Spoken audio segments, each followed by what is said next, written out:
সন্ধ্যাবেলা হঠাৎ আমার আর আমার বোনের মনে হলো যে ভেলপুরি, ফুচকা, হালিম এগুলো খেতে ইচ্ছে করছে। তো দেরি না করে আমি আর আমার বোন রেডি হয়ে আমাদের চাচুকে ডাকা শুরু করছি। যেহেতু সন্ধ্যা হয়ে গেছে, একারা যেতে পারবো না, তো চাচু কিছুক্ষণ পর উঠলো আর এই যে আমরা রওনা দিছি। আচ্ছা, বলতেই কিন্তু ভুলে গেছি, আমি কিন্তু আমার বাবার বাড়ি আসছি। কথা বলতে বলতে কিন্তু এই যে চলে আসলাম, 5 মিনিটের রাস্তা মাত্র। আর এই যে একটা ব্রিজ আছে, দেপাড়া ব্রিজ, এই ব্রিজের চারপাশে কিন্তু এরকম স্ট্রিট ফুড বসে।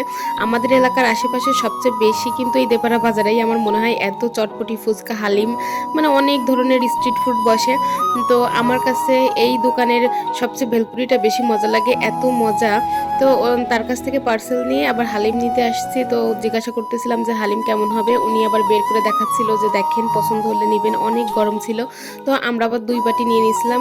পার বাটি কিন্তু 50 টাকা করে, অনেক থাকে। বাসায় এনে ঢেলে যেটা বুঝলাম, আসলে এখানের হালিম আগে কখনো খাওয়া হয়নি। টেস্টটা ভালোই ছিল, তবে আমার কাছে সবচেয়ে বেশি ভালো লাগে হচ্ছে ভেলপুরি। আর সাথে ভেলপুরির সাথে একটা টক দেয়, সেটাও মজা লাগে, তবে এটাও অনেক বেশি মজা ছিল। তো এই যে ভেলপুরি বের করে নিচ্ছি, এদিকে ফুচকাও আনা হয়েছিল, আমার মেয়ে শুধু শুধুই ফুচকা খেয়ে নিছে।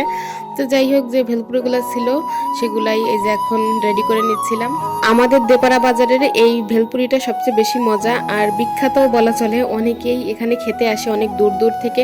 আসলে ভেলপুরির টকটা বেশি মজা, টকটা একদমই গাঢ়, মানে তেঁতুলের যে কাঠটা আছে এটা দিয়ে বানানো, সাথে চিনি মিক্সড করা, খুবই মজা খেতে। আমি একটু বেশি করে দিতে বলেছিলাম, বেশি করে